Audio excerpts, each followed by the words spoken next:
quiero también en este caso, pues agradecer la gentil invitación que tuviera bien hacerme, pues el maestro Luis Fernando Anita Hernández, a través ahí de nuestro cuerpo académico. Ellos, bueno, gran parte del equipo que conforma este cuerpo académico, pues han venido trabajando, ¿no? Sobre estos temas.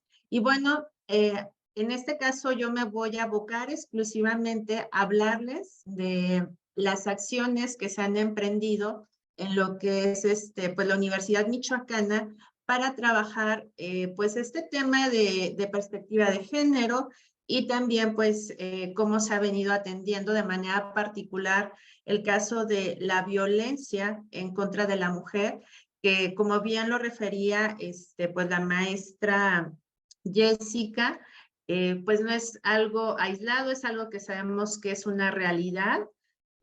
Justamente, pues por eso es importante abordarlo. Y también, por supuesto, pues me da muchísimo gusto estar pues en este auditorio de lo que es la Red Internacional de Mediación. Y bueno, pues con eso yo iniciaría, les pediría si me apoyan con la presentación para dar inicio. Trataré de ser muy breve en cuanto a el desarrollo, porque bueno, finalmente la idea es que quede presente estos antecedentes que se tienen en la universidad. Siguiente, por favor. Para esto hemos decidido señalar como la política universitaria de igualdad e inclusión en la universidad. Ahí tienen el link si quisieran entrar a este portal en el cual pues se contienen las principales acciones, ¿no? Yo les voy a hablar en 4 puntos que me parecieron los más destacables de las acciones que se han venido dando en la universidad.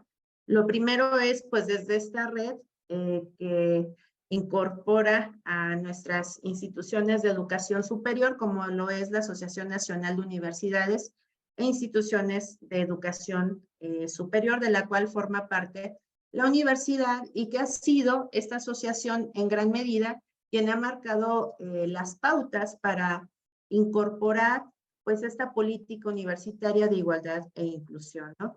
También pues las acciones transversales que se han venido generando desde una sinergia en el ámbito internacional, nacional y pues en el ámbito local y el muy específico que es en este ambiente universitario. También les hablaré un poco de los órganos universitarios y de las autoridades que tienen la facultad de atender estos casos y de trabajar también por el tema de la igualdad y la no discriminación. Y bueno, hablaremos un poco solamente de 2 aspectos normativos muy particulares de la universidad en relación a este tema que estamos abordando el día de hoy. Siguiente, por favor. Debemos de partir entonces de esta Asociación Nacional de Universidades e Instituciones de Educación Superior. En este caso, pues se generó lo que es la Red Nacional de Instituciones de Educación Superior, denominada Caminos hacia la Igualdad. Esto tiene un antecedente previo, digámoslo de esta manera, en la UNAM, desde el año 2009. Posteriormente, pues esta red que se viene trabajando se formaliza a través de esta red institucional de instituciones de educación superior en la NUYES y que bueno, se viene a celebrar, ahorita lo vamos a ver más adelante, se viene a consolidar y ha seguido en ese proceso. Entonces, desde este punto de vista de la NUYES, pues quiero destacar algunas acciones de la red y me parece muy importante destacar que a raíz de las diferentes acciones, de los diferentes acuerdos o instrumentos que se firmaron, se generó un observatorio para la igualdad de género en estas instituciones que viene a observar que se estén aplicando esos acuerdos. ¿A qué nos referimos? ¿Me apoyas con la siguiente?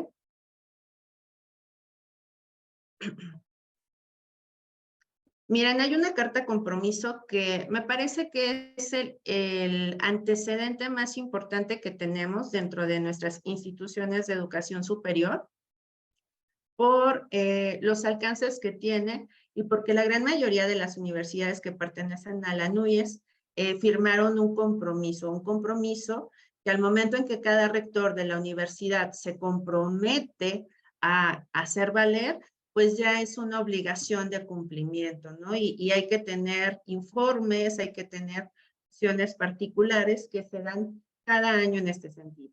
Entonces, en noviembre de 2014, pues en ANUYES se firma un convenio de colaboración. Esto es muy importante porque se da a raíz de la reforma en materia de derechos humanos del año 2011.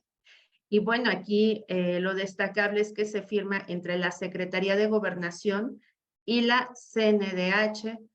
¿Y en qué consiste? Básicamente ese convenio, pues en difundir y aplicar esta reforma constitucional que ya sabemos que fue este cambio de paradigma en la materia de derechos humanos en nuestro país. Posteriormente, en febrero de 2016, pues se da la firma de una carta compromiso para la difusión y aplicación de los principios constitucionales en materia de derechos humanos en la comunidad universitaria. Básicamente, o lo más destacable es pues que lleva a contribuir a que las instituciones asociadas realicen su misión sustentada en los valores de la democracia, la equidad, la justicia, la paz, la libertad académica, la responsabilidad social, la seguridad humana y el respeto a la diversidad cultural, a los derechos humanos, al medio ambiente, así como al desarrollo sostenible de México. Siguiente, por favor.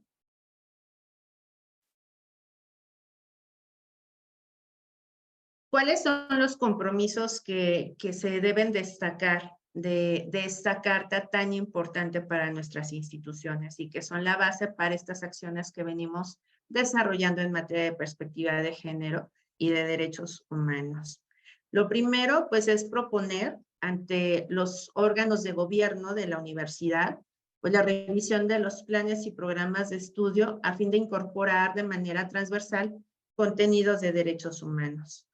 Un segundo compromiso importante es generar acciones de promoción y difusión que contribuyan al conocimiento de los derechos humanos con un enfoque práctico para nuestros jóvenes y nuestra comunidad universitaria, administrativos, académicos, autoridades, porque no siempre por ser autoridad se tiene un conocimiento y un dominio de lo que son los derechos humanos, y más al interior de la universidad. Esto a fin de generar pues una cultura de paz justamente y de respeto en el ámbito de la comunidad universitaria. Siguiente, por favor. El tercer compromiso que a mí me gustaría destacar en mucho, pues es impulsar o fortalecer el funcionamiento de las defensorías universitarias. Al igual que la Universidad Michoacana, que la Universidad de Guanajuato, en este caso que es de las 26 universidades que tienen defensorías universitarias en el país, tanto en el ámbito del sector público como del sector privado, pues me parece muy importante el hecho de que se señale aquí. Las universidades que no tienen, es importante que las implementen, que implementen las defensorías universitarias, o bien las que ya están instauradas, pues que se vengan a fortalecer. Este punto lo retomaremos más adelante porque en mucho o en gran medida en las diferentes universidades, las defensorías universitarias son gran parte activa para la atención en casos de violencia contra las mujeres. Hay un cuarto compromiso que fue el de promover de manera transversal en todos los ámbitos de la docencia, la investigación, la producción editorial especializada, la reflexión e importancia de los derechos humanos. Que me parece que este es de los compromisos que más pues se ha venido a reflejar en este trabajo institucional. Por otro lado, revisar las políticas, reglamentos, protocolos de actuación para que se encuentren armonizados con los principios constitucionales en materia de derechos humanos para evitar todo tipo de discriminaciones o violencia.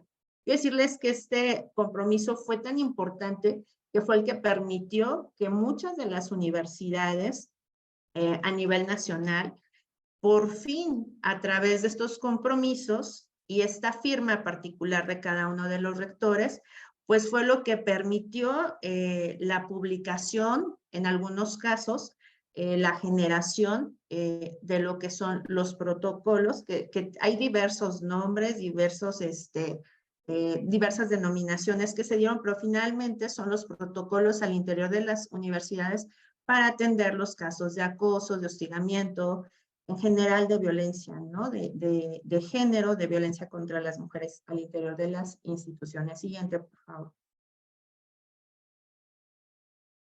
Y bueno, derivado de estos compromisos, como les decía, pues se decide generar este observatorio para la igualdad de género en las instituciones de educación superior.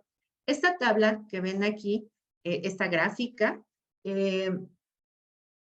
destaca la evaluación final que se tuvo de la Universidad Michoacana. Es por poner un ejemplo, cada universidad tiene un informe del observatorio. Lamentablemente, el último informe que tenemos pues es del año 2020. Se estuvo haciendo un ejercicio, este ejercicio de 2018, 2019 y 2020, no tenemos más actuales, pero bueno, básicamente se abocaron a revisar los 6 compromisos que acabo de mencionar a través pues de indicadores de cumplimiento, ¿no? Entonces, aquí se puede ver el tema de la legislación, que fue el punto primero que vimos, el tema de esta corresponsabilidad entre las autoridades y armonizar y trabajar de manera conjunta, el hecho de dar una comunicación con un lenguaje inclusivo, pero más allá de inclusivo también dar esta difusión práctica de qué son los derechos humanos, el hecho de desarrollar investigaciones y demás que serían los estudios de género, la sensibilización, las estadísticas que vienen también a ser una parte importante y sobre todo, pues, dejar claro y de manera contundente el hecho de señalar cero tolerancia a la violencia, ¿no? Que sería otro de los factores. Insisto, esto es a manera de ejemplo. Ustedes pueden entrar al observatorio y ver cómo están los estándares de sus universidades en cuanto al cumplimiento de esta carta compromiso, ¿no? Siguiente, por favor.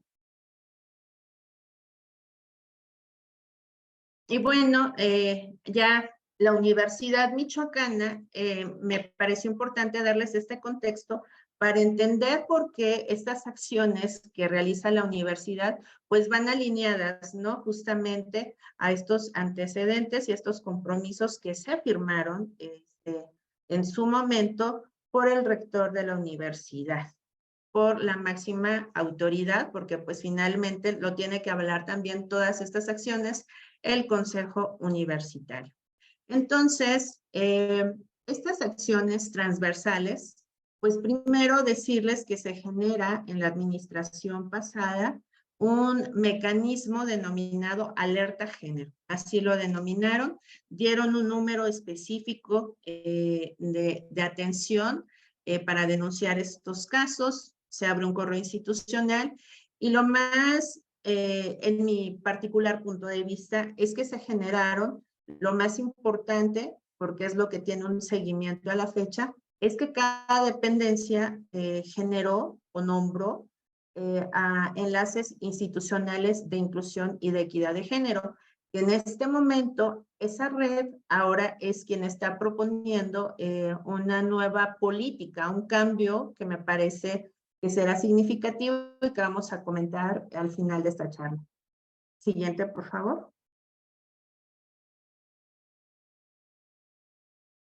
Dentro de las primeras acciones transversales, pues tenemos que se han desarrollado 7 jornadas de inclusión y equidad de género, en donde pues se han desarrollado temáticas, paneles, algunos cursos, algunas exposiciones, algunas conferencias magistrales, en fin, de una diversidad pues de temas que vienen a contribuir a estos compromisos y sobre todo pues a fortalecer este trabajo de la no violencia contra las mujeres. También se desarrollaron algunas campañas de difusión, las menos, hay que decirlo, y pues estos cursos que les comentaba que se han venido desarrollando en los espacios de la Secretaría académica, en responsabilidad social universitaria y en proyectos transversales. Siguiente, por favor.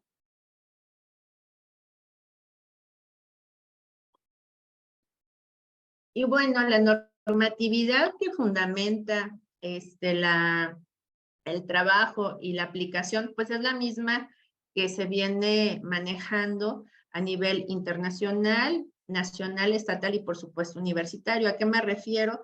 Pues me refiero a la CEDAW, a la Belém do Pará, a la Ley General de Acceso de las Mujeres a vivir una vida libre de violencia y de discriminación, a nuestra ley estatal con la misma finalidad. Y bueno, al interior de la universidad quiero decirles que me parece que es de los compromisos que se firmaron, que está mucho más rezagado. Me parece que otras universidades van más acorde, no todas. Sabemos que es un proceso complejo el reformar una ley orgánica, un estatuto universitario. Y bueno, lamentablemente nuestra universidad michoacana pues es de las que tiene una normatividad pues más longeva, ¿no? Entonces, en ese sentido, lo más actual pues es primero la generación de la Defensoría y su reglamento y luego este protocolo del que vamos a hablar más adelante. En cuanto a las autoridades y órganos universitarios, pues bueno, hacia súper grandes rasgos, pues tenemos lo que es el Consejo Universitario, que es la máxima autoridad. En la universidad tenemos las comisiones especiales del Consejo Universitario. Y bueno, también tenemos dentro de estas comisiones particulares el Tribunal Universitario, que está en el estatuto, que está en la ley orgánica y demás, ¿no? Y pues de los órganos o instituciones nuevas, pues tenemos esta Defensoría Universitaria. Este tribunal universitario también del que les hablaba, pues conjuntamente son, junto con el pleno del Consejo Universitario, pues los tres órganos, en este caso, que están involucrados y facultados para tener una actuación al interior de la universidad en casos de violencia de género, de violencia contra las mujeres. Siguiente, por favor. Y bueno, me voy a permitir hablarles de lo que es el protocolo para la prevención, actuación y erradicación de la violencia de género en la Universidad Michoacana de San Nicolás de Hidalgo, que en sí, en este momento, pues es el único documento que se tiene al interior de la universidad que exclusivamente da la pauta de qué es por un lado y por otro lado cómo se debe atender pues estos casos. Por ahí les dejo el link. Y bueno, quiero comentarles que este protocolo, pues tuve la oportunidad de trabajarlo, lo empezamos a trabajar en 2013. La siguiente, por favor. Es un protocolo, en mi opinión, viejo, tiene 10 años. Van a decir, oye, ¿cómo? Es que sí, o sea, el tema de la actuación para estos casos, pues se tiene que estar permanentemente reformando. Tal es el caso, por ejemplo, del protocolo de la UNAM, que ya va en su segunda edición. Y bueno, no dudo que pronto se dé la tercera, si no es que ya se dio. Ahorita en este momento no tengo ese dato si se dio ya una tercera, pero lo último que revisé es que estaba en su segunda reforma, ¿no? Y bueno, quiero decirles que como en 2013 empezamos a trabajar este protocolo, quiero decirles que iba a ser de los primeros y previos a esta carta de compromiso, que recordarán que es de 2016, y que bueno, ese convenio del que les hablaba es de 2014, ¿no? Nosotros ya desde 2013 empezamos a trabajar este protocolo. Y ahorita les voy a hacer algunas consideraciones, ¿no? ¿Cuáles son los antecedentes? No me voy a extender. Revisamos el de la Universidad de Cádiz, el de la Universidad Carlos III, el de la Universidad de Córdoba. Siguiente, por favor. En el caso de la UNAM, como les comento, pues se tiene justamente este protocolo que su antecedente es de 2016. Nosotros empezamos a trabajarlo en 2013, pero ahorita les comentaré los pormenores. También posteriormente pues se da ya la Universidad Autónoma en sí, se vino desarrollando ya en una mayor medida a nivel nacional y bueno, el Instituto Politécnico Nacional, recordemos que ha tenido acciones importantes como es el caso del violentómetro que tanto hemos venido dando a conocer en las diferentes universidades. Siguiente, por favor. Entonces, como les decía, se inició en diciembre de 2013 este trabajo junto con dos compañeras nicolaitas, la doctora Perla Barbos y la doctora Leticia Padilla Gil. Y bueno, decidimos denominarlo así y lo presentamos una versión final en marzo de 2014. Y lo más curioso y lo más importante, pues miren, hasta el año 2017 es que se formaliza con la publicación en la Gaceta Universitaria. Estamos hablando de 3 años para que esto pudiera publicarse, ¿no? Entonces, desde este punto de vista les puedo decir que ha cambiado mucho la visión, la normatividad, el acompañamiento, los mismos protocolos que nos ha venido dando desde la misma Corte Interamericana a través de sus sentencias, la Suprema Corte, en fin, ¿no? Todos estos casos que tenemos paradigmáticos de aplicación en nuestro país para este tema. Siguiente, por favor. Siguiente. Gracias. Entonces, pues tenemos en la universidad esta Defensoría de los Derechos Humanos Universitarios Nicolaitas. Siguiente, por favor. ¿Cuál es el objetivo de la Defensoría? Pues básicamente, esta se creó en el año 2011. No hay que confundirse, no tiene que ver con el tema de la reforma en materia de derechos humanos. La verdad es que pues las defensorías universitarias han tenido un arraigo y un antecedente pues histórico de hace mucho tiempo. Tenemos los primeros antecedentes en Canadá, por ejemplo, de estas defensorías, en fin. Pero bueno, surge en 2011 en nuestra universidad esta defensoría y pues la idea es que se crea y opera teniendo como premisa fundamental pues el respeto a los principios de equidad y género, cuya finalidad es recibir y tramitar las quejas que los estudiantes, personal académico y administrativo que se consideren afectados en sus derechos humanos universitarios puedan acudir. En realidad es una defensoría que a mi particular punto de vista retoma puntos importantes de la Defensoría Universitaria de la UNAM y de la Defensoría Universitaria de la Universidad de Guerrero, ¿no?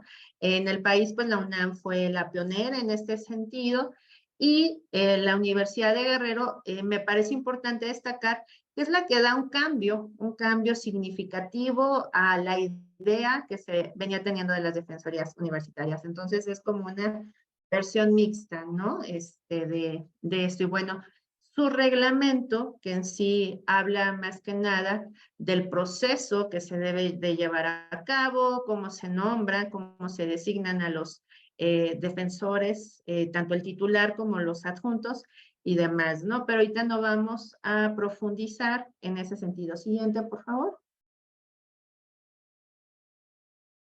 Entonces, llega un punto, ya está generada la Defensoría de los Derechos Humanos Universitarios Nicolaitas, de la que en su momento tuve el honor de ser la secretaria técnica, pues se determina que las integrantes, es decir, 2 defensoras adjuntas y la Secretaría Técnica, su servidora, hicieran esta propuesta inicial del protocolo para la prevención, actuación y erradicación de la violencia de género, y se genera una comisión especial también al interior del Consejo Universitario, pues para que revisaran si querían hacer algunas sugerencias, lo cual sucedió, lo cual retrasó 3 años esta situación, y bueno, finalmente hay una versión un poco ecléctica, por así decirlo, de la versión que nosotros inicialmente presentamos. Siguiente, por favor. ¿Cuál es el objetivo de este protocolo? El objetivo es garantizar a la comunidad universitaria un entorno institucional saludable y armonioso mediante el fomento de una cultura de respeto a la integridad y dignidad de las personas y a los derechos humanos. Siguiente. Y bueno, ¿qué contiene este protocolo? El protocolo contiene medidas encaminadas primero a la prevención, segundo a la detección, luego a la canalización, posteriormente a la atención y acompañamiento y a la sanción para erradicar la violencia de género en la institución. Siguiente. ¿Qué es lo que se señala en el protocolo respecto a las medidas de prevención? Bueno, aquí se señala que se deben desarrollar actividades encaminadas al fomento de una cultura institucional de respeto a los derechos humanos, con especial atención en los casos de violencia de género, y también campañas de información y sensibilización. En este caso, campañas de difusión para dar a conocer el protocolo, y por otro lado, programas de capacitación y formación de cómo atender. Lo siguiente. En cuanto a la detección y canalización, en aquel momento se consideró que los tutores tienen un papel importante en la detección de violencia de género, ¿no? De violencia contra las mujeres, que esto no es exclusivo, si quiero aclararlo, no es exclusivo contra las mujeres, tenemos otra comunidad del alumnado que es víctima, ¿no? También de alguna vulneración a sus derechos. También se consideró, pues aquí, a las autoridades, a los directores y sobre todo a la autoridad máxima en cada dependencia, como son los consejos técnicos. Aquí en la universidad tenemos un centro integral de intervención psicológica, también que, bueno, pueden ser los que en un primer momento detecten la situación. Recordemos que nuestros jóvenes, principalmente por la situación particular de vulnerabilidad, pues en muchas de las ocasiones tienen ese temor, ¿no? De acercarse, de denunciar, de señalar lo que está sucediendo. Y bueno, en este caso, toda autoridad también tiene pues la obligación en el momento en que detecte esta situación, pues darlo y canalizarlo. En este caso, el protocolo señala a la Defensoría Universitaria, quien tiene la obligación, en este caso, de dar una atención y acompañamiento. Siguiente.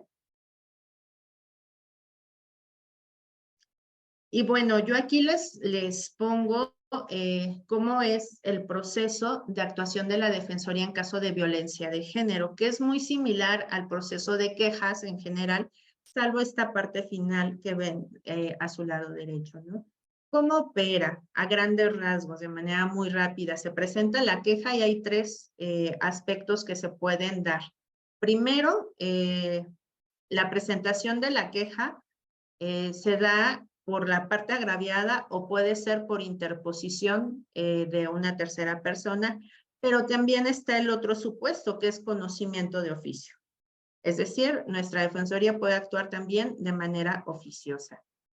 Ahora bien, se presenta y pueden recaer 4 aspectos sobre la presentación de la queja. Primero, se puede dar directamente el acuerdo de admisión o bien se puede dar el supuesto de un requerimiento de información, es decir, faltó algo, el acuerdo de no admisión porque no se tiene facultad de acuerdo al reglamento, de acuerdo a la normatividad universitaria, etcétera, o bien se requiere aclarar. No quedan puntualmente expresado qué es lo que de lo que se está quejando, etcétera, ¿no? Entonces, son esos supuestos. Digamos que se admite.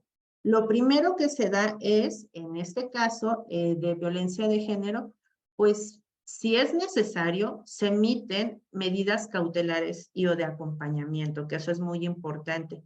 Primera, para un tratamiento psicológico o psiquiátrico, a la clínica médica universitaria en los casos que se requieran, y también al departamento jurídico de la universidad, pues por si se requiere un acompañamiento ante autoridades del Foro Común. También, a la par, pues la Defensoría tiene la obligación de desarrollar todo este proceso de investigación. Y bueno, si se llega al punto final, pues se emite una recomendación.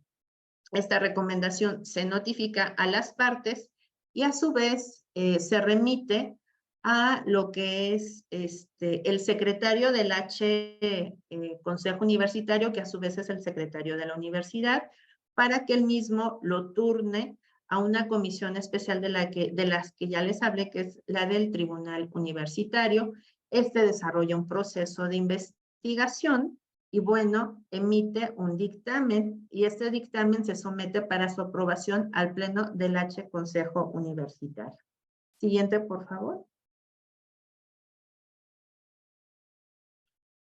No me voy a adentrar en lo que es el proceso al interior del Tribunal Universitario, pero bueno, como toda autoridad en cualquier institución, y más en el ámbito universitario con los compromisos ya señalados, pues tiene que actuar bajo ciertos principios, ¿no? Los cuales pues aquí se señalan: legalidad, imparcialidad, confidencialidad, transparencia, eficiencia, oportunidad, dignidad y defensa de la persona. Integridad personal, interés superior del menor, porque recordemos que en algunos casos pues tenemos algunas universidades también lo que es el bachillerato, en el caso de nosotros el bachillerato nicolaita, o bien incluso en el nivel de licenciatura, pues todavía tenemos jóvenes menores de edad. Ambiente saludable y armonioso y la no revictimización. Siguiente, por favor. ¿Qué les puedo comentar también de este protocolo? Insisto, es un protocolo que desde mi punto de vista en su momento era innovador, iba a ser de los primeros, sino que el primero a nivel nacional. Por políticas internas se aprobó 3 años después. Me parece que ya debería o reformarse, que está en ese proceso, hay que decirlo, dentro de estas nuevas acciones para atender la violencia de género, pero me parece que ya se tardaron demasiado. Por un lado, y por otro lado, pues a lo mejor generar uno nuevo o bien una reforma trascendental, ¿no? A eso que planteamos en 2013, y que bueno, no abundar en el tema porque finalmente es lo que hay. Es muy pertinente el hecho de que exista, también hay que decirlo, hay universidades que no tienen defensorías universitarias, como les digo, a nivel nacional son 26, y no todas tampoco tienen un protocolo. Entonces, bueno, ese es un gran logro de la universidad, pero pues también hay que ser autocríticos porque la finalidad es sobre todo pues cuidar que al interior de la universidad pues se logre el fin al que van nuestros jóvenes, nuestras trabajadoras y trabajadores y sobre todo pues también nuestras investigadoras, investigadores y académicos en general, ¿no? Es que pues esa vocación de servir por un lado, pero también de fomento a la innovación, a la cultura, a eso vamos a la universidad y no a que seamos vulnerables ante este sector de comunidad, de convivencia que, bueno, ustedes tanto han venido trabajando y que seguramente ahorita se va a abordar. ¿Es suficiente? Me parece que no, siempre hay puntos de mejora y que seguramente pues podrían ser sobre todo mucho más concretos, pero lamentablemente nuestra normatividad, como les digo, pues es de las más longevas, ¿no? Entonces, pues me parece que es el primer cambio trascendental. Quiero, ya para cerrar esta intervención de manera muy breve, comentarles que tenemos recientemente una nueva administración, acaba de incorporarse a inicios de año lo que es una nueva administración, que en este caso tenemos la segunda rectora en la universidad, la doctora Yaravía Ávila, y bueno, ella llegó con un mensaje claro, contundente sobre el tema de pues cero acoso, ¿no? Cero tolerancia a la violencia en contra de la mujer, lo cual a mí me parece que es un mensaje claro, que es un mensaje que ha tenido un impacto, porque el hecho de que la autoridad, la máxima autoridad, hablando de personas físicas, ¿no? No el cuerpo colegiado, que sería el consejo universitario, que de este mensaje me parece que ya es una ganancia. Bueno, en segundo término, lo primero que hizo fue plantear que se generara, me parece que nos hemos tardado en la universidad, lo que es pues una reforma al organigrama para crear la coordinación de igualdad de género e inclusión. Y además de generar esta coordinación, que serían esos enlaces universitarios que les había señalado, esos enlaces de género, pues vendrían a ser los que conformarían pues esta red de esta coordinación y una persona titular, ¿no? Además de eso, también se ha planteado hacer reformas, si bien es cierto que en la universidad no se pueden emitir pues toda esta cuestión punitiva, ¿no? En cuanto a hablar de sanciones, sí sanciones administrativas más fuertes, más rotundas, más contundentes, para que quede un mensaje claro. Entonces, eso es lo que inicialmente se planteó. También se presentó lo que es la Agenda Nicolaita de Género 2023, que en realidad viene a retomar estos acuerdos, estos compromisos que ya existen, de los que les di antecedente, también por eso me pareció importante hacerlo, y se plantean 8 ejes particulares para trabajar esta Agenda Nicolaita de Género. Estos 8 ejes abordan primero, pues, modificar la legislación que es tan necesaria, el tema del presupuesto, tener el segundo, ese sería el primero, legislación y presupuesto. El segundo, igualdad de oportunidades. El tercero, corresponsabilidad de la vida laboral y familiar. El cuarto, generar estas estadísticas, diagnósticos y estudios de género. El quinto, lenguaje incluyente y difusión. El sexto, sensibilización a la comunidad universitaria. El séptimo eje, sería la violencia de género y discriminación en los ámbitos escolares y laborales. Y el eje número 8, pues generar un observatorio de igualdad de género en la Universidad Michoacana de San Nicolás de Hidalgo. Esto es lo que se está proponiendo, esto es lo último que hay. Y bueno, esperemos que se logre llevar a un buen puerto. Yo aquí agregaría nada más a sugerencia, por supuesto, pues que se fortalezca la defensoría universitaria, porque son actualmente para un universo de 50,000 alumnos, pues es muy difícil que una defensora titular, una defensora adjunta, una secretaria técnica y una persona de apoyo psicológico, es decir, 4 personas, pues puedan atender toda esta problemática, aunque tengas una red de apoyo, me parece que pues es importante fortalecerla. Eso es las acciones que hasta la fecha hay y pues muchísimas gracias.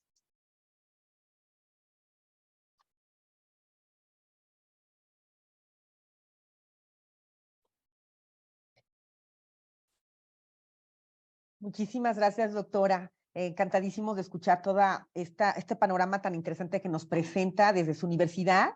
Y bueno, creo que procederemos enseguida a escuchar también las participaciones del maestro Anita, que también, bueno, viene a sumar desde esta siguiente perspectiva en el tratamiento del conflicto relacionado con estos temas. Adelante, maestra Anita, gracias. Gracias, buen día a todos nuestros asistentes que están en este sexto encuentro. Bueno, es de capital importancia hablar de la violencia de género y cómo se está abordando. Es muy importante. Tracé varias ideas que las quiero compartir y quiero que esto arribe a una reflexión y replanteamientos de conceptos, procedimientos, tendencias, y esto nos viene a invitar y a tener una gran oportunidad para poder sopesar esto. Si pueden poner el inicio de la presentación, de favor. En tanto, pues agradezco a la Universidad de Guanajuato y los trabajos que se están llevando a cabo por parte de la red. En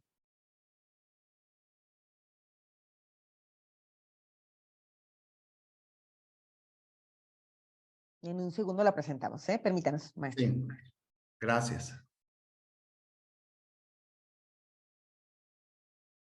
Iré señalando que importa mucho en el tema de la violencia de género el tema de la víctima. Es sustancial poner una muy importante atención, pero no solamente a ella, sino también a su ofensor también. Para el tema de los medios alternos y la cultura de paz, pues es fundamental ahora hablar sobre el tema de la víctima, indiscutiblemente, y de su respectivo ofensor. La siguiente, por favor. Miren, quiero destacar algunos aspectos. Hice un material muy extenso, pero solo quiero abonar algunas breves ideas que nos ayuden a replantear cosas. Por principio de cuentas, ubicar que la universidad tiene una misión fundamental, la de formar en la ciencia a hombres y mujeres, indiscutiblemente, pero también le es corresponsabilidad de la universidad forjar a estos hombres y mujeres de una manera humana, cognitiva y humanística. Siguiente, por favor. Siguiente, por favor. Miren, efectivamente la Universidad Michoacana tiene una composición humana bastante interesante, alrededor de 55,000 integrantes, lo correspondiente a alumnos, a docentes, investigadores, directivos y integrantes administrativos. Entonces, hay una gran comunidad humana en nuestra Universidad Michoacana. Siguiente.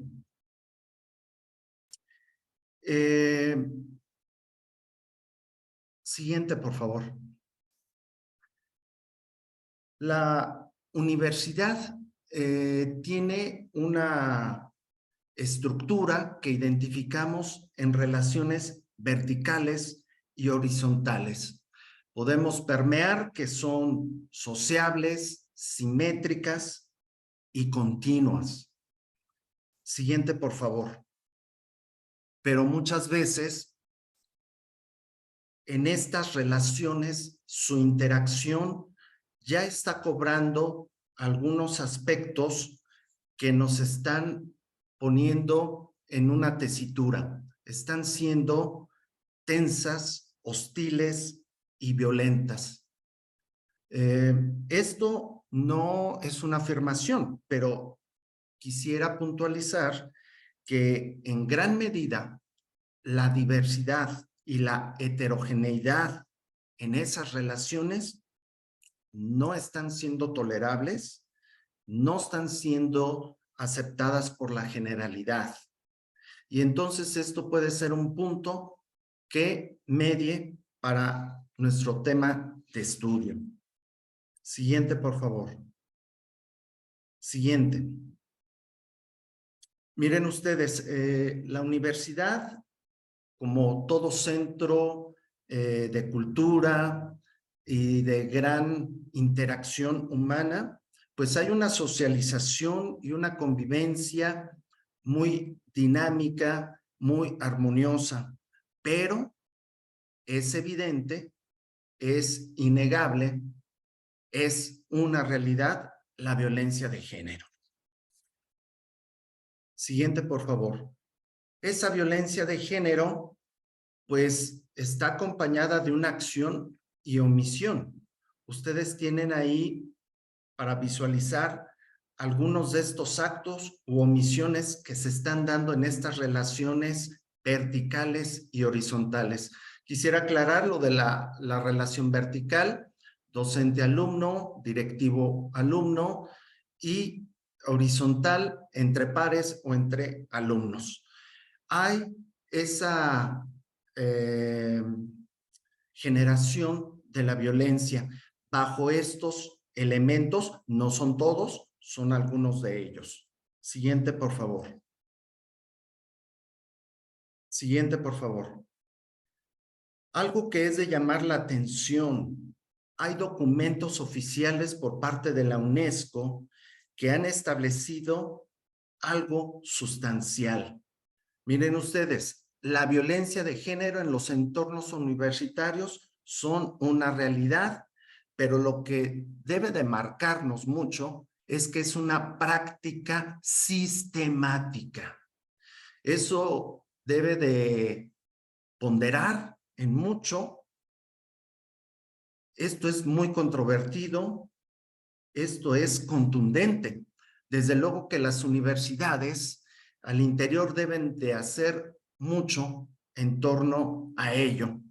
Desde luego, conocemos muchos casos en universidades de todo un gran despliegue de normativas, de órganos, órganos de control, lo cual es bueno, lo cual muestra un interés, pero el gran detonante es la violencia no ha disminuido. La violencia de género persiste en hombres, pero también mayormente en mujeres. Entonces, consideramos que la universidad debe de tener una mayor responsabilidad, porque no solamente, como dije al inicio, está llamado a solamente forjar en la cultura y en la ciencia, también debe de forjar en valores y en principios, ¿sí? Ponderar por ese gran desarrollo humano para gente profesional que a la postre pueda transformar su entorno. Pero entonces, esa última parte, esa formación está muy débil. Entonces, las universidades deben de comenzar a tener una muy seria intervención. Siguiente, por favor. Siguiente. Bueno, abrimos con una primera premisa y allí estoy exponiendo cuál es la vía para ser atendida la violencia de género en el ámbito universitario. Hago la precisión de cuando ésta se genera, la violencia, y se da al conocimiento de la autoridad, que de acuerdo al protocolo, como ya ha mencionado la doctora Trini, intervienen una serie de autoridades, consejos técnicos, la Defensoría de Derechos Universitarios e incluso hasta el Tribunal Universitario. Esas entidades son el canal y es el conducto por ahora para que se haga un uso de la queja. Yo lo defino como un procedimiento punitivo y sancionatorio. Es la única opción en este momento para la Universidad Michoacana. Lamentablemente es única opción. Y aquí quisiera solamente dejar un matiz. ¿Y las víctimas? Solo con eso. Siguiente, por favor.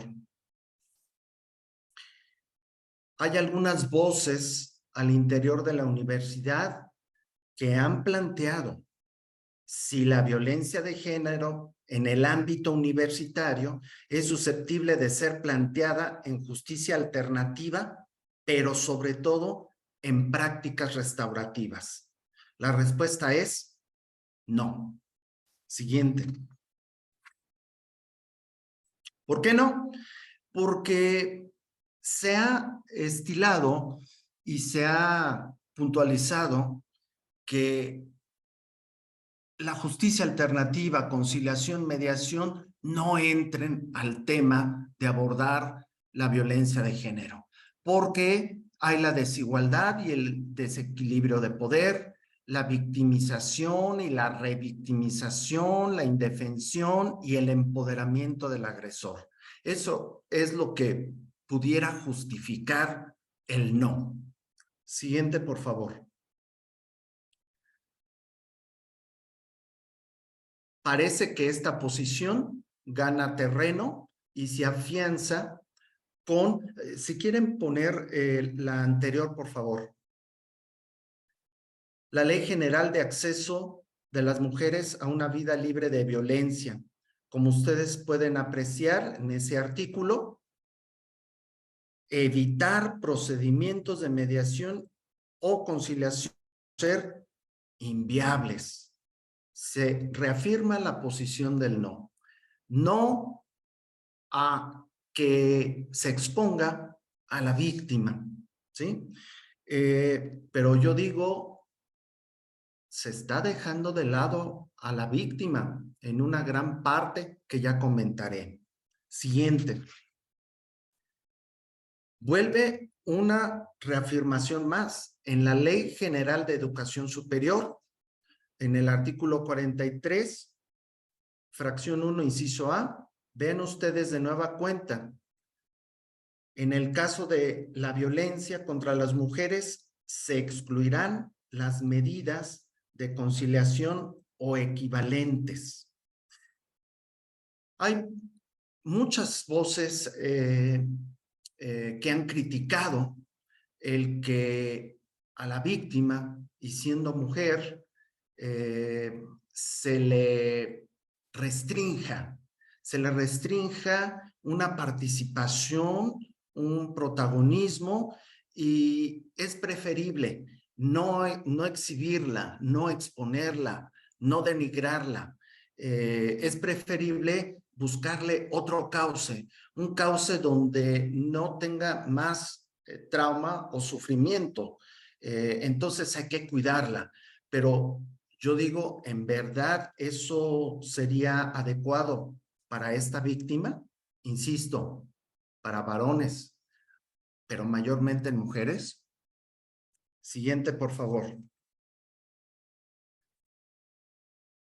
Encontramos en la Ley General de Víctimas, en el artículo 20, que a grandes rasgos lo señalo, que las víctimas, si es su decisión, si está en condiciones psicológicas, puede solicitar el recurrir a la conciliación y mediación para atender esos conflictos que por ahora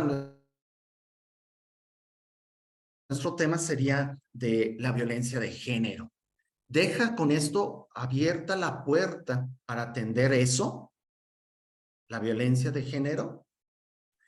Yo creo que nuestros asistentes estarán reflexionando, tendrán sus posiciones y bueno, pues al final escucharles, porque es importante la construcción de esto. Miren, el recurrir a esta conciliación y mediación, si la víctima lo decide así, no solamente está implícito la reparación del daño y la garantía de no repetición. Yo creo que esto va más allá de abrir un momento oportuno, un gran momento y muy oportuno para ser escuchada a la víctima. Es visibilizarla ya, de hecho. Pero además de visibilizarla, ya comenzar a escucharla. Ya escuchar su historia, ya escuchar sus intereses, ya escuchar sus necesidades. Entonces me parece que esta ley puede abrir ya algo sobre el tema que está muy hermético para el tema en cuestión. Siguiente, por favor.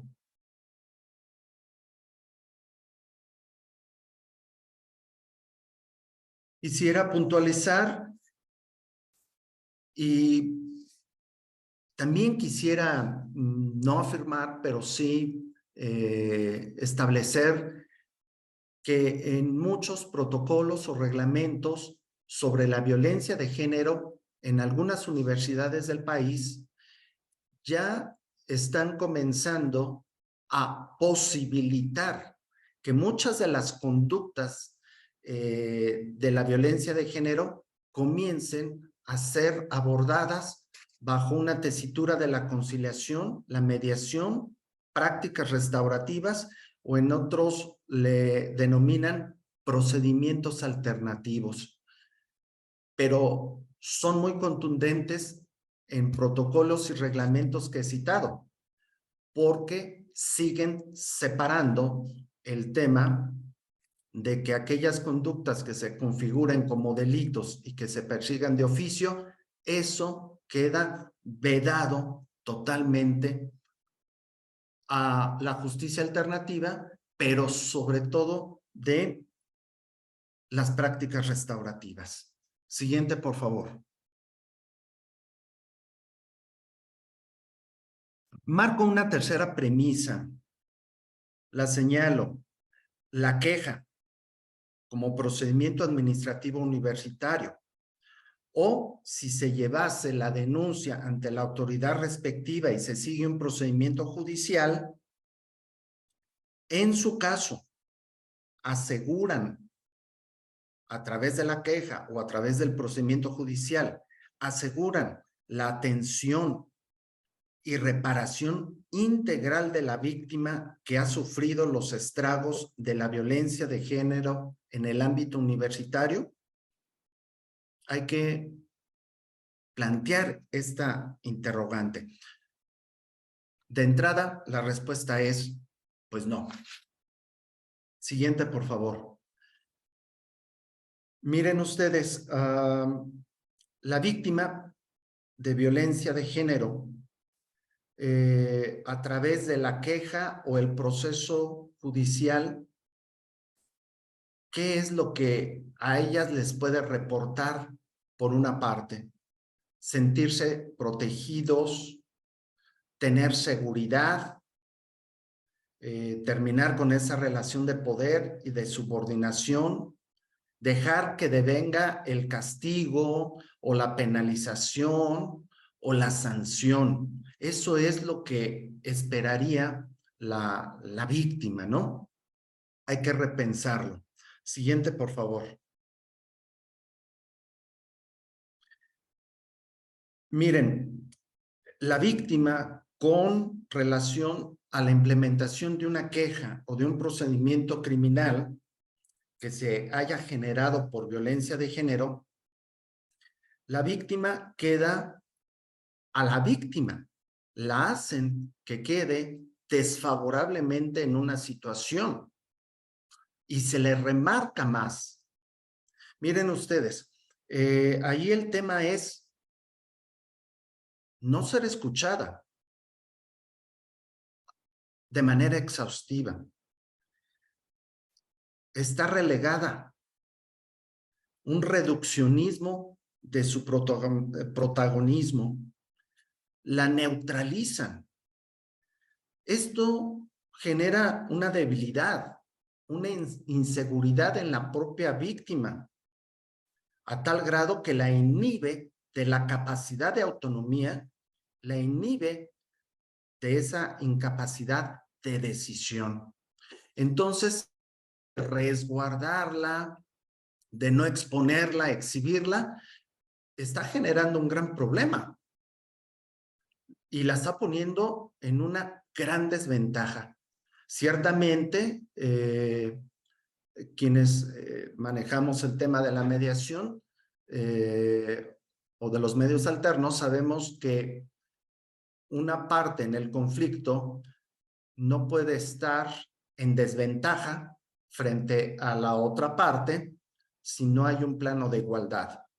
Claro, el plano de igualdad no se va a lograr si se le restringen o se le limita a la víctima crecer en estos aspectos. Siguiente, por favor. Ahora, Otro panorama sería que cuando se contemplare en protocolos, reglamentos para el tema de la violencia de género, se comenzara a abrir, se comenzara a discutir la implementación de los medios alternos, aunque mayormente hago énfasis de las prácticas restaurativas. Miren, esto, ¿qué le propone a la víctima? ¿Qué le propone a la víctima? Una participación activa, un diálogo, participar en ese diálogo constructivo, suprimir la victimización y estigmatización, generar una interacción en un espacio neutral y confidencial. Aquí hay un crecimiento de la persona, el empoderamiento, la resiliencia, revalorizar, reconocimiento, la capacidad de gestión. Entonces, esta víctima hay que efectivamente no exponerla, no exhibirla, pero hay que prepararla, hay que hacerla que crezca con esos aprendizajes y con esas habilidades para que pueda hacer frente a el tema en cuestión. Siguiente.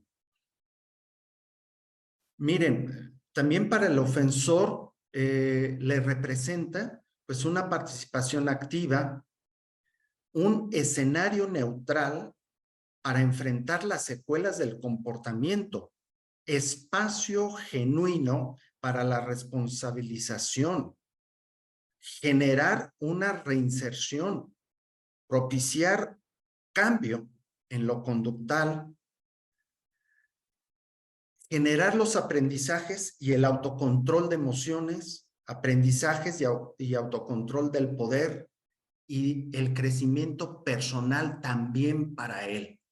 Entonces, el arraigo, la tradición que tenemos de lo punitivo, pues yo creo que hay que repensar sobre otros aspectos que civilicen mejor la situación. Siguiente, por favor. Siguiente, por favor. Miren, hay voces en contra, es decir, todavía hay una férrea posición y voces en contra. No exponer, no denigrar, no revictimizar. Esto hay que repensar. No estoy diciendo que la víctima salga a un escenario sin estar preparada, sin estar plenamente consciente de lo que se aborda. Por eso, la justicia alternativa y la práctica restaurativa deben de coadyuvar en ese sentido para ponerlas en una mejor palestra. Miren, los instrumentos internacionales que estoy marcando ahí siguen afianzando la posición del Estado en sancionar judicialmente y ejemplarmente a los agresores. Como estudiosos del derecho, como operadores de medios alternos, yo creo que debemos de ir repensando sobre los cambios que deban darse, pero cambios con pasos firmes. Si esto persiste, yo planteo una pregunta ahí. ¿Esto conducirá a una paz social o una sociedad con paz? Siguiente, por favor. Siguiente. Hay voces a favor. Efectivamente, el derecho penal a lo largo de la historia tiene una deuda indiscutible con la víctima, pero ahora la justicia alternativa y la práctica restaurativa que se está proponiendo está haciendo posible que se visibilice, se empodere, se le prepare, si es su voluntad, indiscutiblemente, y pueda entrar abiertamente, con toda seguridad, pues a un proceso de comunicación. Yo creo que lo que se ha prohibido de los medios alternos en violencia de género, no creo que estén prohibiendo la comunicación y el diálogo, pero también a negociar, a los acuerdos, a la reparación y algo súper significativo, la sanación. Recuerden que la víctima no solo debe tener la sanación psicológica, sino la sanación respecto del detrimento o los daños que le ha causado la violencia de género. Eso es sustancial. Siguiente, por favor. Siguiente, por favor. Yo quiero cerrar con lo siguiente. Algunos replanteamientos que me parecen valiosos y asumo la responsabilidad, evidentemente, de lo que digo. En el delito, ¿hay un contenido de violencia? O sea, cuando se genera, se materializa, se concreta el delito, ¿hay elementos de violencia? Si la respuesta es afirmativa, ¿por qué se permite que los delitos sean sometidos en la fiscalía a un sistema de justicia alternativa y en dado caso de prácticas restaurativas? ¿Por qué la violencia de género no? Pero si esto causa resquicio, yo todavía iría más allá. Aquellos estados que se confrontan bélicamente, llega un momento en el que se sientan a la mesa a negociar la paz, pero antecede violencia. Y si antecediera violencia, entonces no debería de buscarse la paz. Sería un contrasentido, ¿no? Espero no equivocarme. Los terroristas en España, ha llegado un momento en el que se les ha escuchado y se han generado algunos procesos de entendimiento. Y los terroristas con sus actos han generado violencia y se han abordado. Y si todavía causan más inquietud, en Colombia, la guerrilla, los paramilitares y otros aspectos que se han suscitado gravemente, lesivamente y antecede violencia, los gobiernos han interesado por generar acuerdos de paz. Entonces, ¿por qué no generar acuerdos de paz en violencia de género? De manera muy cuidada, muy estructurada, no aventurarse, evidentemente, pero lo cual expongo tal situación. Siguiente.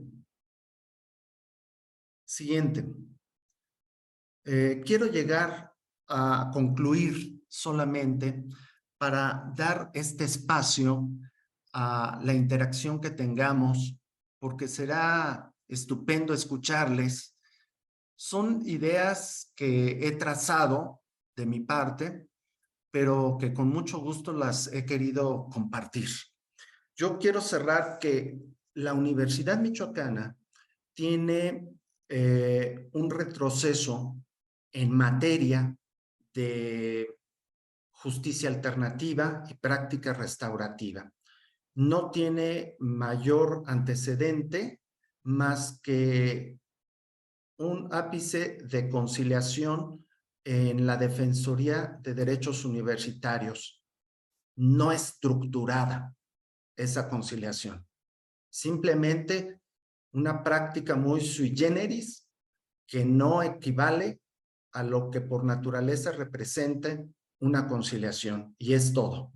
Fuera de ahí no hay más. Entonces, está la universidad en una clara desventaja en ese sentido.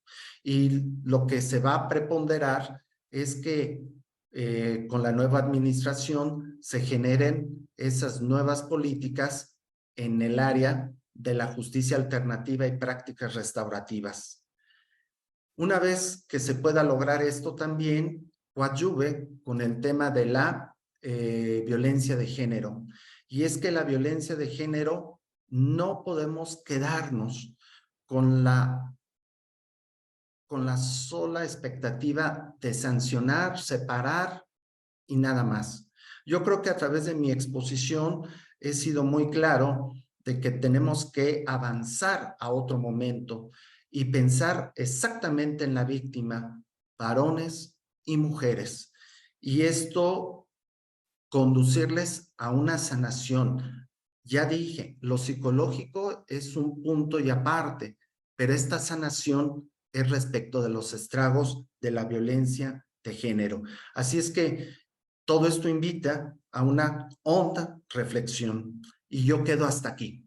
Gracias por su atención.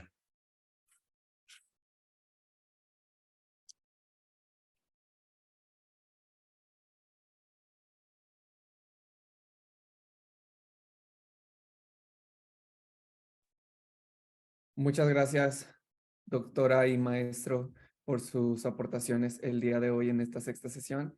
Agradecemos mucho toda la información que nos han compartido anteriormente. Siguiendo con el orden del día, cedemos ahora el uso de la voz al licenciado Arturo Ruiz para que nos apoye leyendo el planteamiento del caso para llevar a cabo la dinámica anteriormente mencionada, y posterior a la lectura de este planteamiento, de este caso, se llevará a cabo la dinámica dirigida por la maestra Jessica Delgado Rayas. Adelante, licenciado Arturo. ¿Qué tal? ¿Qué tal a todos? Muchísimas gracias, licenciado Julio. Saludo con gusto a todas las personas que nos honran con su asistencia y el favor de su atención el día de hoy.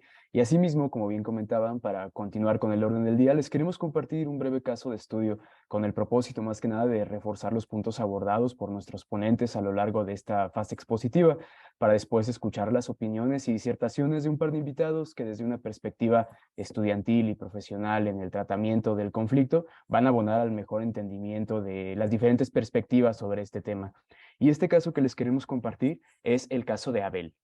Les quiero contar que Abel es un estudiante en un programa de posgrado en la universidad y recientemente tuvo un conflicto con sus compañeras, sus compañeros y un profesor de clase. Abel resulta que tras una ruptura amorosa en la interacción con su exnovia de nombre Violeta, se enfrascó en una discusión con ella. Incluso había unos compañeros que estaban cerca de esta situación y aseveran que Abel le llegó a gritar a Violeta. Más tarde, ese mismo día, Abel llegó muy afectado a una clase y tuvo una discusión con su profesor en turno, quien terminó por pedirle que se retirara del salón. Violeta, por su parte, se asumió sumamente agraviada. Por ello, levantó una denuncia por violencia de género ante la instancia universitaria que resultaba competente.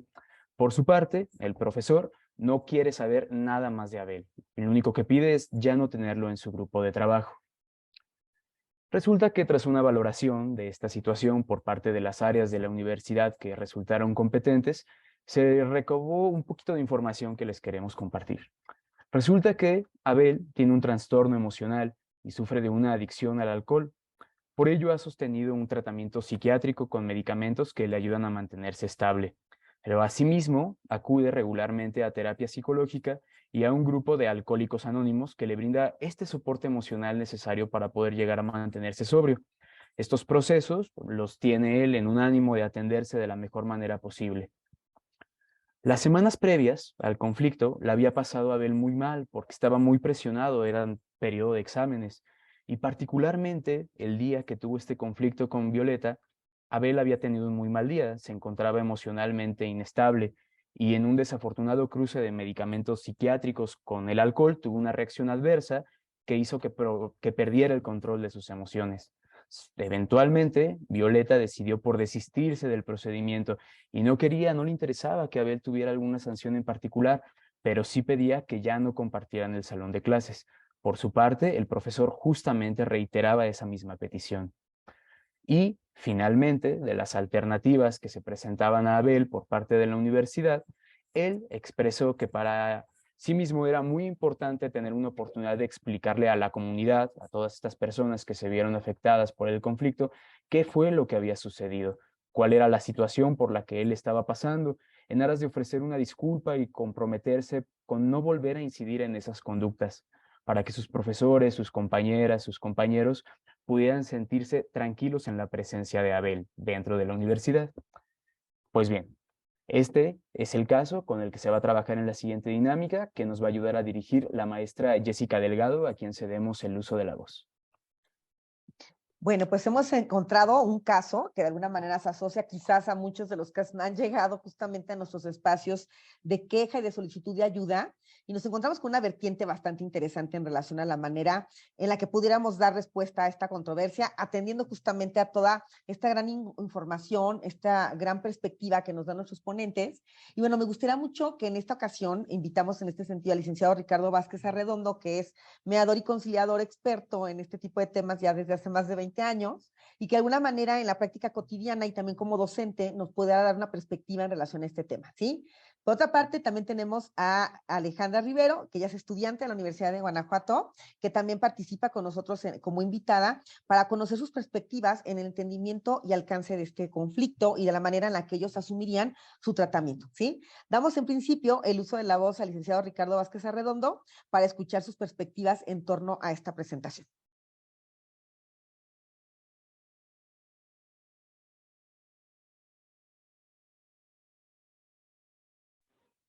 Buenos días, muy buenos días. ¿Me escuchan? Sí, claro, por Maestra, supuesto. quería encender mi cámara, pero me dicen que no tengo acceso a ella para no aparecer en modo incógnito. Ahorita se la abrimos, maestro, permítanos, ¿eh? Sí, no se preocupe. Bueno, pues antemano, pues muchísimas gracias por la invitación y por la confianza a participar en este ejercicio. Espero que después de mi participación sea la última vez que me invite, ¿verdad? Eh, y bueno, estaba yo también bien atento a la exposición de los disertantes, muy interesantes los temas, muy buenas reflexiones que se hicieron, muy interesantes los proyectos que se presentaron y la forma en que los presentaron. Y bueno, con relación mientras platicaba también el maestro Luis Fernando, estaba yo también reflexionando sobre esta situación de la justicia restaurativa, porque a veces es tan difícil que permee en nosotros, ¿no? ¿Qué es lo que nos causa conflicto para entenderla? Desde mi perspectiva, con los 20 años que tengo, y no quiero que suene presuntuoso, pero el hecho de estar viendo todos los días el conflicto, llega uno a la conclusión de que no es lineal, no es una cuestión tan sencilla de entender. Tiene muchas complejidades y cada conflicto suele ser diferente. Entonces, en muchas ocasiones, para nosotros que estamos en el campo de batalla, creemos y los que sostenemos que la justicia restaurativa suele ser una buena opción, pues partimos de la realidad, de lo que vemos todos los días. Y a diferencia de quienes en ocasiones no han tenido esa experiencia, les cuesta trabajo comprenderlo, aceptarlo, porque parten de sus propios paradigmas. Es decir, si partimos de la idea de los paradigmas de los que nos habla Thomas Kuhn, en el sentido de que estos paradigmas nos limitan y es una manera, unos filtros a través de los cuales vemos la realidad, estamos acostumbrados al paradigma de lo punitivo. Cuando cuando realiza una conducta que lesiona, hay que castigar. Sin embargo, olvidamos, y esta parte me encanta, esta teoría de Michael Levitz, que habla de la bifurcación de la justicia, porque él dice, antropológicamente es una teoría que señala que en la sangre, así en estas palabras lo voy a decir, tenemos dos formas de atender los conflictos. Una es la punitiva, cuando se trata de eliminar al enemigo, y otra es la restaurativa, cuando se trata de rescatar. La justicia restaurativa, por tanto, se presenta como una opción, como un paradigma, una reacción ante el paradigma punitivo que te ofrece una posibilidad diferente de atender el conflicto. Y en el que te dice, oye, hay que entender que somos comunidad y que como comunidad necesitamos rescatarnos todos. Naturalmente hay una ofensa y esa ofensa genera, siguiendo la línea de Howard Zedd, genera necesidades de todo tipo, pero también genera obligaciones. Y hay que atender hay que atender también esas obligaciones, hay que responder, hay que generar responsabilidad y además hay que ser incluyentes. Y bajo esa línea, y aunque no lo crean, yo siempre, yo he manifestado en algunos espacios que para mí la justicia alternativa es como ahorita está de moda lo orgánico, la justicia restaurativa es como algo orgánico, es algo que ya veníamos practicando como sociedad, como comunidad. No es algo que se inventó, no es algo que se teorizó y se aterrizó. No, es algo que veníamos o que venimos realizando y simplemente empezamos a tratar de estudiarla y descubrir o analizar sus efectos y sus causas, por qué producía este efecto. Entonces, ahí estoy en cámara. Y en algunos casos, entonces, ¿qué hacemos en familia? Por ejemplo, en familia, cuando a alguien sucede una ofensa, se rompe el equilibrio de las relaciones. No expulsamos al miembro de la familia, no lo eliminamos, intentamos rescatarlo, intentamos trabajar con él para incorporarlo nuevamente a la familia. Y el que realizó la falta, que responda de esa falta. Y la persona la que recibió la ofensa hay que rescatarla porque no la podemos dejar con el daño y con sus necesidades sin resolver. Entonces, en el caso que se plantea, está muy interesante, pues, como comunidad, si lo vemos como comunidad, una comunidad universitaria, es lamentable que se haya roto el equilibrio de las relaciones como comunidad por una ofensa que naturalmente va a crear necesidades en Violeta y también en Abel, porque también como comunidad, tanto universitaria como en la comunidad a la que pertenece la universidad, habría que preguntarnos qué está pasando con nosotros como sociedad, como comunidad, que hemos permitido que este chico se nos haya salido de nuestro grupo. Hay que rescatarlo. Y también la víctima, oye, ha recibido una ofensa y hay que rescatarla, hay que empoderarla nuevamente. No es excluyéndola, no es sacando la comunidad, es incluyéndola, es darle elementos para que ella recupere el poder nuevamente, se empodere, o lo trabaje mejor los efectos del trauma y del daño. E invitar al ofensor, en este caso a Abel, a que se haga responsable de sus actos. Y responsable es que respondas de lo que pasó.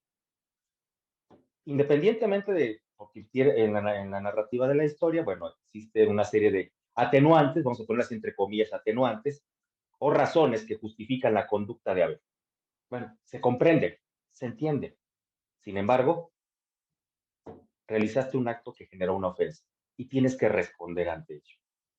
Y la justicia restaurativa invita precisamente a responsabilizar y atender las necesidades de la víctima, y no necesariamente significa que va a sustituir a veces las penas o los castigos. Pueden incluso coexistir justicia restaurativa y punitiva. Hay una sanción, pero además vamos en un ánimo de alcanzar la justicia en términos generales, vamos a complementar con la filosofía y las ideas de la justicia restaurativa. Así es como en su momento dado yo lo entendería, es mi opinión en relación a este asunto. Bien, reforzando lo que decía el maestro Luis Fernando, la víctima tiene muchas necesidades, a veces no únicamente quiere ver el castigo.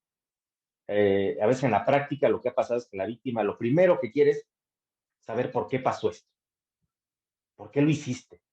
Y luego otra necesidad que tiene la víctima es, oye, ¿y lo vas a volver a hacer? Y a veces esas preguntas solamente se las puede responder el mismo ofensor directamente. Aún así, si no se puede trabajar de manera directa porque la víctima no se siente en las condiciones para hacerlo, si Violeta no se siente en condiciones para un encuentro, hay otras formas que ofrecen los modelos de justicia restaurativa para trabajar en la ofensa. Puede ser de manera indirecta, etc. Pero no se la arriesga. Y yo creo que el problema es que se le tiene miedo a la justicia restaurativa, a veces ni siquiera yo creo que al proceso, yo creo que a los operadores. Porque a veces si los operadores de la justicia restaurativa, los facilitadores, empezamos con malas prácticas, entonces sí, terminamos revictimizando y terminamos mandando un mensaje equivocado de lo que debería ser la justicia restaurativa. ¿Verdad? Bueno, espero no haberme extendido mucho. Muchísimas gracias, maestro Ricardo Vázquez. Le agradecemos mucho su aportación desde su expertise como experto en la materia. Y también nos encantaría escuchar, por otra parte, la visión de los chicos como estudiantes, que en este caso se encuentran representados a través de Ale Rivero, que es una estudiante de la licenciatura de Relaciones Industriales, que hoy participa con nosotros también para darnos su perspectiva sobre esta situación o este caso que particularmente se presenta, y posteriormente procederemos a este espacio de preguntas que con mucho gusto daremos para que todos ustedes puedan compartir. Adelante, Ale, te escuchamos. Hola, buenos días. Bueno, respecto al caso, yo creo que también hay como varias situaciones que ahí podríamos ver.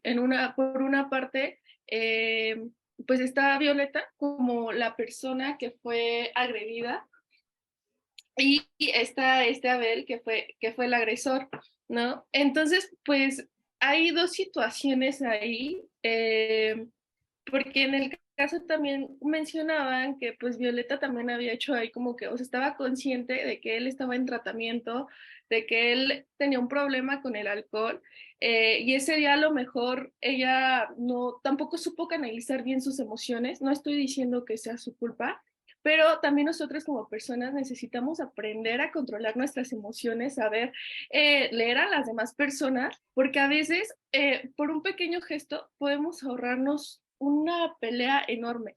Entonces también tener esa parte de la empatía. Y pues si sabía que su novio, que su pareja estaba en tratamiento, le están dando medicamentos psiquiátricos, tiene a lo mejor abstinencia, que la abstinencia, por lo que podemos leer o por lo que sabemos, hemos escuchado, es algo muy fuerte, y que es esa parte de la necesidad de quiero consumir, quiero tener esta parte, pero estoy luchando contra ello, ¿no? Entonces, ahí trae a ver varios desequilibrios emocionales en los cuales, pues a lo mejor como su pareja podría, no sé, o sea, tener un poquito más de paciencia, o si de plano ella dice, es que yo siento que ya no puedo con esto, cortarlo de raíz, ¿no? O sea, buscar una forma y prevenir todo esto. Ahora, ya está dado el caso, ya estuvo la pelea. Yo creo que lo que menos deberíamos de hacer es victimizar a esas personas. O sea, al momento que nosotros les decimos, es que eres una víctima, es pobre de mí, ayúdame porque yo no puedo sola, ¿no? Entonces lo que tendríamos que hacer aquí es decirle a Violeta, ¿sabes qué, Violeta? O sea, sí, pasó esto, estuvo muy grave, no estuvo bien, no te dejes, estuvo perfecto que tú buscaras ayuda y te vamos a ayudar. Pero también tienes que entender que tienes que poner mucho de tu parte para que esto no sea un patrón repetitivo, ¿no? Entonces, ayudar a Violeta, no hacerla víctima, no convertirla en una víctima, porque si no, de ahí no va a salir y siempre va a decir, pobre de mí, a mí siempre me maltratan o me maltrató esta persona. Entonces, hacerla, como decía, ¿no? Empoderarla y decirle, ¿sabes qué, tú, Violeta? Tú puedes hacerlo, o sea, y vamos a estar contigo. Si quieres ir legalmente, vamos a estar contigo. Ella decidió no ir legalmente, lo único que pidió es que ya no estuviera en el salón de clases, le dijo a todo el mundo, le dijo al profesor, y pues ahí ya se creó un campo más grande, ¿no? También no sabemos, a lo mejor para ver, estar en esa materia o estar en ese curso era un ancla muy fuerte, ¿no? O sea, esa parte de decir, sí, soy alcohólico, tengo problemas emocionales o cosas así, pero es un ancla que a lo mejor su terapeuta, su psiquiatra, su psicólogo le dijo, aférrate a terminar algo, porque es lo que te dicen, ¿no? O sea, siempre te dicen así como cuando traes problemas, aférrate a terminar algo y no lo sueltes y no lo sueltes. Entonces, también está esa parte de que no sabemos si fue un anclaje, ¿no? Y si Violeta lo está haciendo porque realmente no lo puede ver, o porque quiere, porque pues así somos, ¿no? Las personas de repente queremos como vengarnos, como decirle, sí, tú me hiciste, pues yo también te la puedo hacer.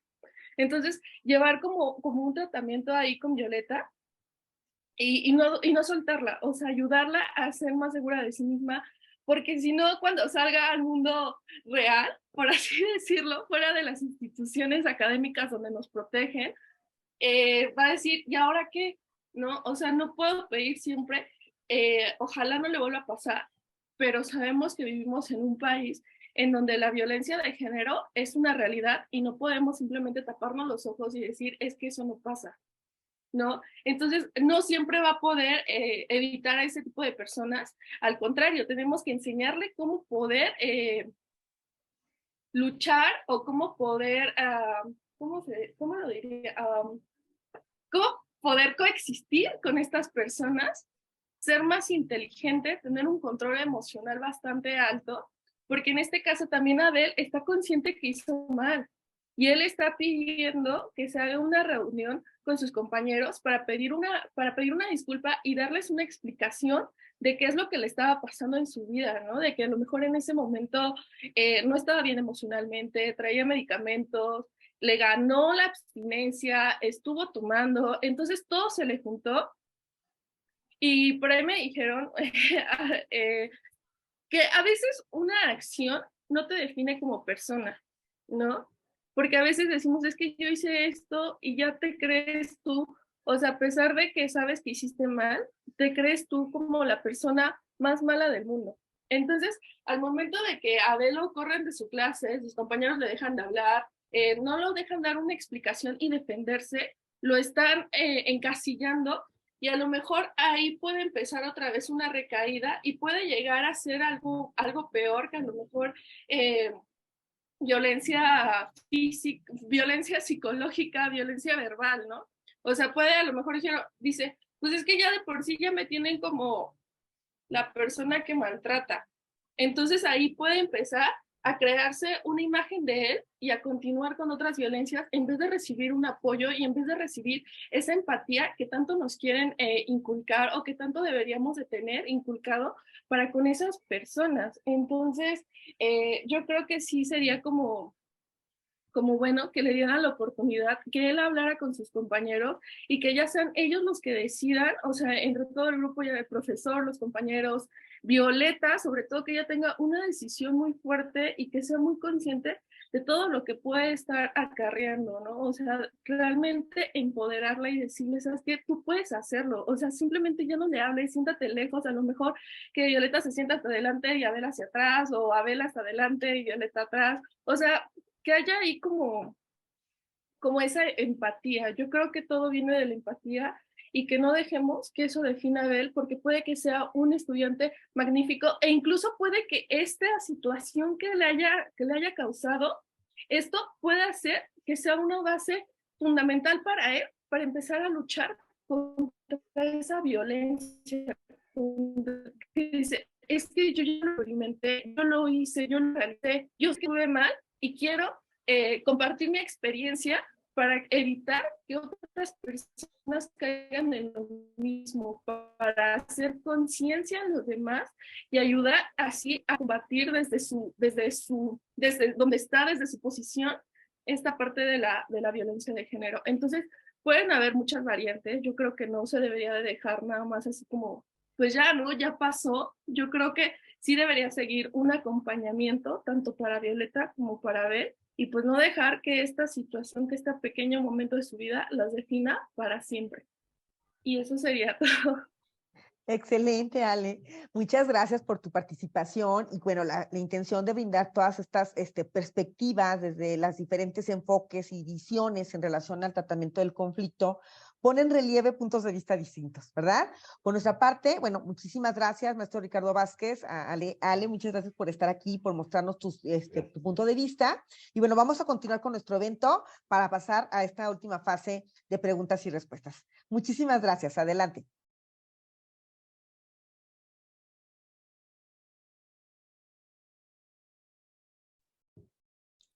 Bueno, muchísimas gracias tanto a nuestros ponentes por esas extraordinarias ponencias, han sido sumamente enriquecedoras, y también al licenciado Ricardo y a Ale que nos hicieron favor de comentar en esta actividad. Escucharlos ha sido muy enriquecedor, me atrevo a decir que para todo el auditorio. Y bueno, ahora vamos a pasar a la fase de preguntas y respuestas porque los y las asistentes del día de hoy han estado muy participativos.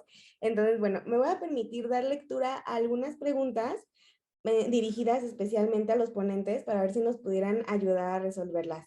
Bueno, una de las preguntas es, ¿nos pueden mencionar algunas de las actividades que realizan durante las jornadas de inclusión y equidad de género, además de pláticas o conferencias, campañas o cursos? Si gustan dar respuesta. Claro, muchas gracias por la pregunta. No, yo comentaría dos actividades que en lo personal me parecieron muy interesantes. Una fue justamente que en nuestra comunidad estudiantil participar en la elaboración pues de un periódico mural justamente abordando diferentes temáticas, entre ellas la violencia de género, entre otros temas también que se plantearon pues fue justamente el tema de la inclusión, ¿no? Tenemos personas con discapacidad también al interior de las universidades, que luego es un tema que no se ve, no se identifica, y la complejidad que luego hay cuando la universidad no garantiza justamente pues un pleno acceso, ¿no? En este tema. Aparte de ese, pues se tocaron otros temas de derechos humanos en estos periódicos que la verdad quedaron muy bonitos. Si ustedes entran al enlace que les compartí, pues ahí podrán ver algunas infografías de esto. Hay otra actividad que también me pareció muy interesante, que fue Soy Científica. Entonces, en este sentido, pues se buscaron a varias investigadoras de diferentes áreas, de diferentes ramas, en las cuales pues se tomó como testimonio, ¿no? O sea, el tema de la violencia de género, pues también viene desde estos sesgos, ¿no? Estos estereotipos en donde, pues prácticamente también la manera de comunicar, la manera de hacer visible la presencia y el trabajo de que las mujeres, pues también pueden estar en estos niveles de investigación y sobre todo visibilizarlos es una manera también de prevención y de atención hacia la violencia, ¿no? ¿Por qué? Porque efectivamente esto viene a empoderar también a nuestra comunidad universitaria y que pues nuestras chicas vean que sí se puede. Y ahí están estas infografías muy interesantes y videos, testimonios de las investigadoras. Eso por ponerte pues un par de ejemplos, ¿no? De otras actividades diversas a lo que tú señalas, ¿no? Que es lo más, digamos, tradicional, por así decirlo. Gracias. Muchísimas gracias, doctora, por su respuesta. La siguiente pregunta es, ¿cómo determinan la capacidad del consentimiento de la víctima en caso de optar por solucionar el conflicto mediante un mecanismo alterno a solución de conflictos? Bueno, determinar esa capacidad. Yo creo que aquí tiene que haber toda un ambiente propicio de conocimiento de los derechos humanos, indiscutiblemente, de la atención a víctimas. Vamos, es generar todo ese ambiente, generar toda esa estructura para que en algún momento que llegase a ocurrir este tema de la violencia de género, hay que prepararle definitivamente, hay que ponerle en la tesitura de lo que puede afrontar en un procedimiento de práctica restaurativa, pero sobre todo, y lo más importante, es determinar ese grado de voluntad, de aceptación. Desde luego, la parte psicológica tendrá que hacer ese esfuerzo, pero también tiene que haber un gran trabajo restaurativo para poder indagar y saber si la persona está interesada. Con eso me quedaría. Muchas gracias, maestra, por su respuesta. Las siguientes preguntas las hacen en torno al caso en específico que se planteó en la actividad.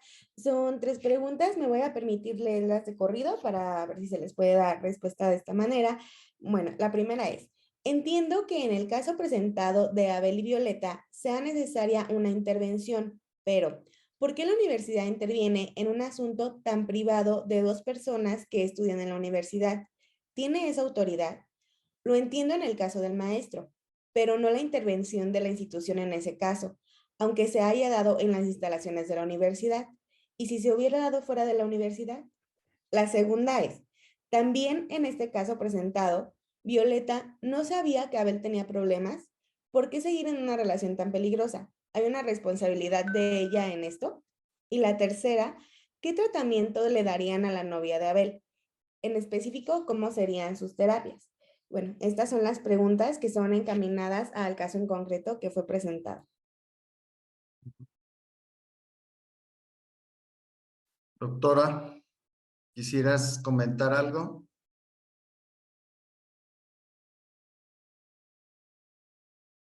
Ok. A ver, ¿pudieras plantearme otra vez las preguntas, de favor? Claro que sí, maestro. Mira, la primera es, entiendo que en el caso presentado de Abel y Violeta sea necesaria una intervención, pero ¿por qué la universidad interviene en un asunto tan privado de dos personas que estudian en la universidad? ¿Tiene esa autoridad? Lo entiendo en el caso del maestro, pero no la intervención de la institución en ese caso, aunque se haya dado en las instalaciones de la universidad. ¿Y qué pasaría si se hubiera dado fuera de la universidad? Esa es la primera pregunta, doctor.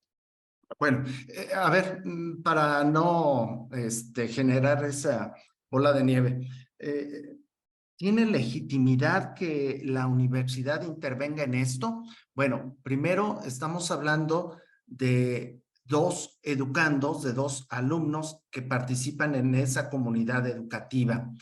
Yo comenté en algún momento que las universidades, a mi parecer, no están dadas únicamente para forjar en la ciencia, sino también en el desarrollo humano de sus integrantes. Entonces, además, se abre una unidad de justicia alternativa universitaria en esa institución y yo creo que tiene total legitimidad para que intervenga porque trata de que esa socialización, esa convivencia, esa interacción no rompa con un equilibrio que se requiere en la universidad. Con eso me quedo. La segunda.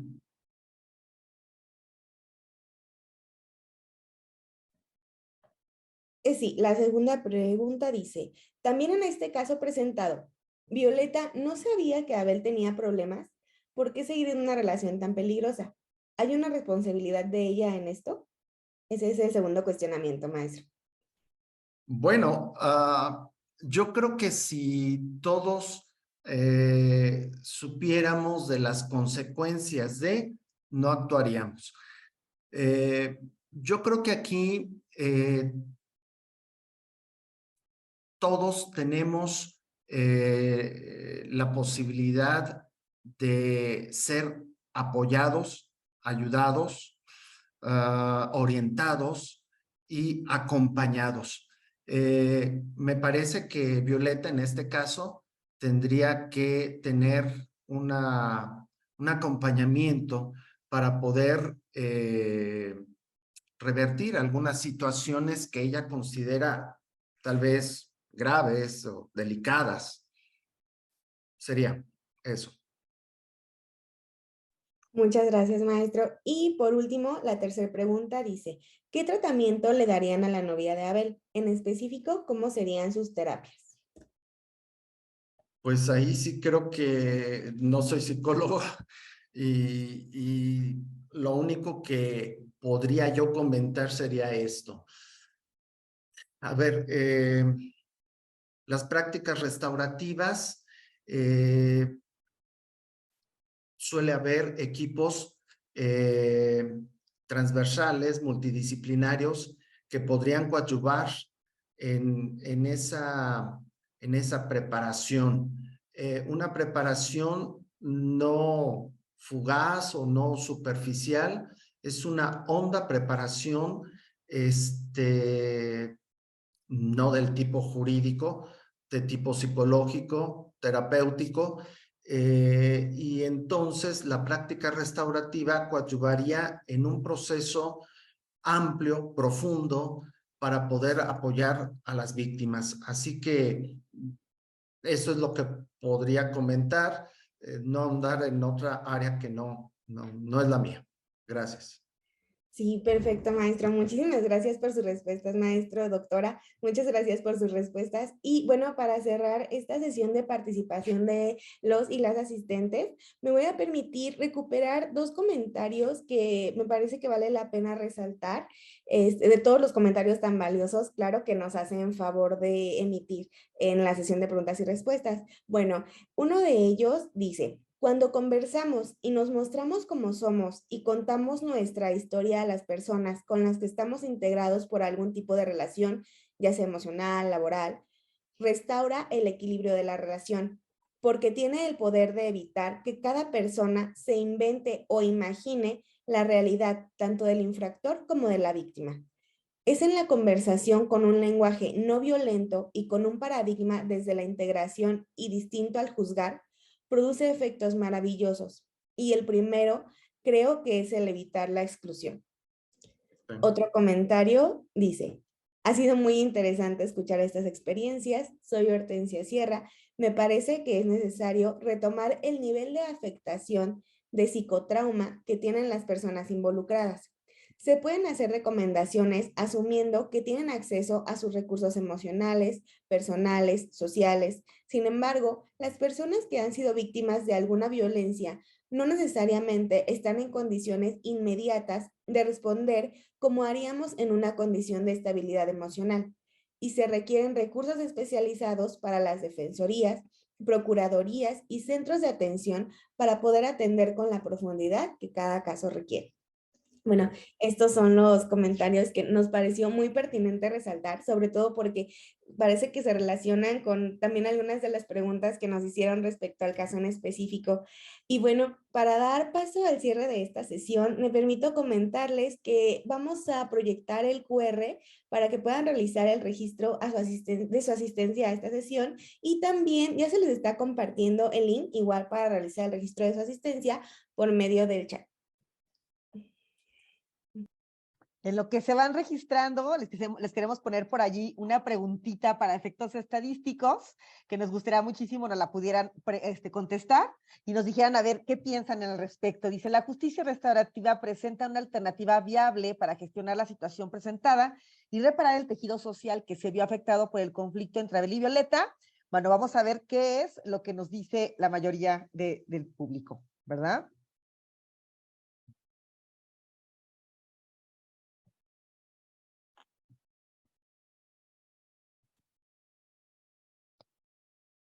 Muy bien, parece ser que el 97% de nuestros participantes refieren justamente que evidentemente consideran y apuestan esta nueva forma de tratamientos del conflicto, atendiendo estos temas de violencia de género como una gran posibilidad. Coincidimos en que esto implica un gran reto de preparación, implica el trabajo multidisciplinario y evidentemente hacer estructuras y estrategias de intervención muy profesionalizantes.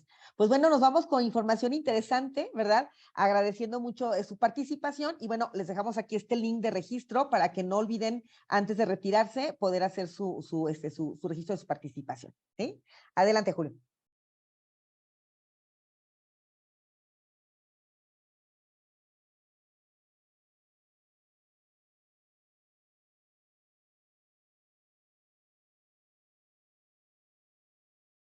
Bueno, en tanto, por parte de la Universidad de Guanajuato, a ambos participantes, al profesor Luis Fernando Anita y a la doctora, por ahí estábamos poniendo, a la doctora María Trinidad Rojas Arreola, les agradecemos profundamente su participación y reconocimiento por parte de nuestra universidad en habernos dado sus conocimientos, sus aportaciones, sus experiencias que han vivido desde su propia universidad.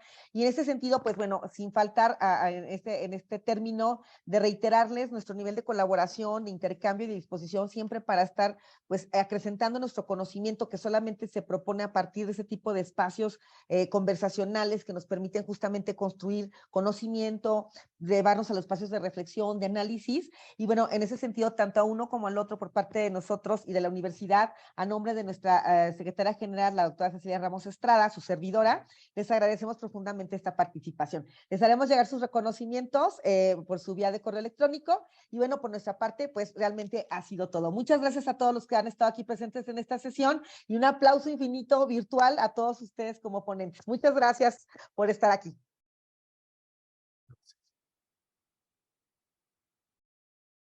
Muy amables. Gracias por la invitación y seguimos en contacto. Muy amables.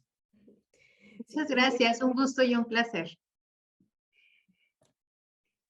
Agradecemos a todas las personas que pudieron acompañarnos en esta mañana por su presencia, atención y por el trabajo realizado durante toda la sesión.